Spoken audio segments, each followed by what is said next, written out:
안녕하세요. 다둥이맘노동법의 임세희 노무사입니다. 네, 오늘 제가 여러분들에게 설명드릴 내용은요. 고령자 고용지원금과 관련된 내용입니다.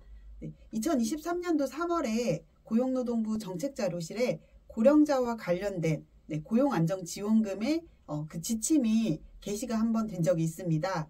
크게 딱 두 가지의 내용들이 담겨져 있는데요. 첫 번째로 고령자 고용과 관련된 지원금이고요. 그리고 두 번째로는 고령자를 계속 고용했을 때 관련된 지원금입니다. 이 두 지원금의 차이가 뭐가 있냐면 고령자 고용지원금은 우리 사업장이 만 60세 이상의 근로자를 새롭게 고용했을 때 그때 주는 지원금이고, 고령자 계속 고용지원금은 우리 사업장에 만 58세든 59세든 이미 고령자에 가까운 나이에 있는 근로자가 있으신데, 이 근로자분들이 정년이 도가있음에도 불구하고 그 근로자를 정년 퇴직시키는 게 아니라 우리 사업장에서 계속적으로 고용할 수 있도록 했을 때 고령자 계속 고용지원금이라는 제도가 있습니다. 그래서 이 제도를 활용하면 국가가 그 인건비와 관련된 내용을 일부 보존해 주겠다라는 내용입니다. 그래서 오늘 2023년도 3월에 고용노동부에 게시된 고령자 고용안정지원금과 관련된 내용들 각각 소개를 해드리려고 합니다. 이 내용은 크게 두 가지라고 앞서 말씀드렸듯이 1편과 2편으로 나누어서 준비를 했습니다. 그러면 시작에 앞서서 구독과 좋아요 눌러주세요. 1편 영상에서는 고령자 고용지원금과 관련된 내용을 먼저 좀 소개해 드리겠습니다.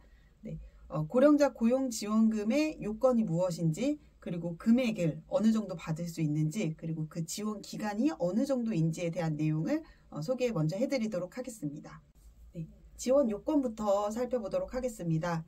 먼저 지원 요건은 근로자의 요건과 사업주의 요건을 좀 구분해서 살펴볼 건데요. 지금 먼저는 사업주 요건부터 확인을 해보도록 하겠습니다. 첫째로 고용보험이 성립한 날부터 지원금을 최초 신청한 그 신청 분기 전날까지 이 사업장이 운영 기간이 1년 이상이 되어야 합니다. 그리고 이 사업장이 우선 지원 대상 기업 또는 중견 기업에 해당해야 합니다. 이 말이 무슨 말이냐면 다음 자료와 같이 2023년도 1월 1일 날 이 사업장의 신청 분기가 2023년도 1월 1일이라고 하면 2022년 12월 31일까지 이 사업장이 운영한 사업 적용 기간이 총 1년 이상이 되어야 하는 것입니다. 그리고 우선 지원 대상 기업이다, 중견 기업이다, 이거는 이제 법에 정해져 있는 내용인데요. 우선 지원 대상 기업에 관련된 요건은 고용보험법 시행령 제12조에 그 사업장의 종목하고 업종과 상시 근로자 수에 따라서 좀 구분이 될 거고요. 그리고 중견기업 같은 경우에는 한국중견기업협회에서 발급한 중견기업 확인서가 있으시면 됩니다. 두 번째로 신청한 분기의 고령자 수가 과거의 월평균 고령자 수보다 증가해야 합니다. 예를 들면 신청한 분기의 고령자 수 산정은 그 분기에 각각 월 말 기준으로 해서 고령자 수를 다 카운팅한 다음에 이를 3으로 나누며 월평균 고령자 수가 나옵니다. 이 부분은 좀 굉장히 단순하죠. 근데 이제 과거의 월평균 고령자 수를 산정하는 거는 조금 복잡합니다. 우리가 지원금을 신청하는 그 신청 분기 전날부터 해서 우리 사업장이 운영한 가동 그 기간에 따라서 산정해야 할 고령자 수 평균 수가 좀 다른데요. 그거는 제가 좀 띄워드린 그 표를 보시면 되고요. 그래서 이 각각 신청한 분기의 고령자 수를 평균해 주시면 됩니다. 좀 내용이 좀 복잡하시죠? 그래서 이 내용을 좀 예시를 들어서 설명을 해드리려고 합니다. 예를 들어서 사업장 적용 기간이 총 4년인 사업장이 있습니다.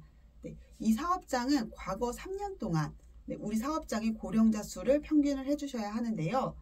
지원금을 최초 지급하기로 한 그 분기 이전부터 과거 3년 동안 우리 사업장의 매달 말일에 있었던 고령자 수를 모두 더한 다음에 총 개월수로 나누어 주시면 됩니다. 다만 공공기관 같은 경우에는 이 지원금에 해당 대상이 되지 않습니다. 그리고 임금체불일로 사업장의 명단이 공표된 경우에도 이 지원금은 해당하지 않고요. 주점이나 무도장 같이 좀 사행시설을 운영하는 사업장도 이 지원금 요건이 해당된다고 하더라도 지원금이 지급되지 않습니다. 그리고 마지막으로 보험료를 체납하고 있는 사업장도 이 지원금에 해당한다고 하더라도 지원금 자체가 국가에서 지급되지가 않습니다. 네, 이번에는 근로자 요건이라고 해서 근로자가 충족해 주어야 하는 요건인데요. 매월 말일 기준으로 했을 때 만 60세 이상인 근로자가 이 근로자 요건에 충족됩니다. 그리고 그 근로자가요, 피보험 자격 기준으로 해서 1년 이상 우리 사업장에 계속 그 근무를 하신 분이셔야 합니다. 네, 지원 기간과 지원 금액에 대한 부분 또 같이 말씀드리도록 하겠습니다. 네, 지원 기간은 총 2년 동안 지원이 되고요. 지원되는 금액은 분기당 30만 원. 네, 그러니까 총 240만 원까지 지원이 된다고 보시면 됩니다. 그리고 지원 금액의 그 인원 한도는 우리 사업장의 피보험자 수의 30%까지, 그리고 30%와 인원, 객관적인 수치로 30명 중에 더 적은 수의 인원까지만 지원을 해드리고 있습니다.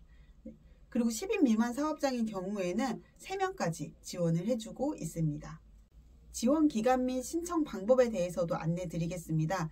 지원 기간은 앞서 말씀드렸듯이 총 2년 범위에서 지원이 가능하고요.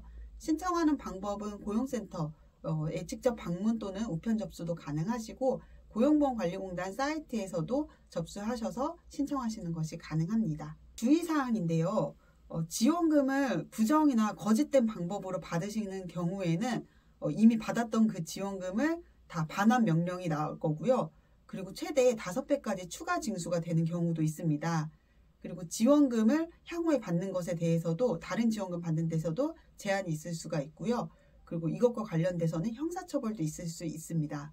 그러니 절대로 부정수급은 하지 않는 것이 중요할 것 같습니다. 지금까지 고령자 고용지원금과 관련된 내용들 설명을 해드렸는데요. 고령자와 관련된 지원금은 이 지원금 말고도 고령자 계속고용지원금이라고 또 있거든요. 그래서 이 내용은 다음번 영상에서 제가 추가로 설명드릴 예정입니다. 이 영상과 함께 다음 영상도 같이 시청 부탁드립니다. 그럼 지금까지 시청해 주셔서 감사합니다.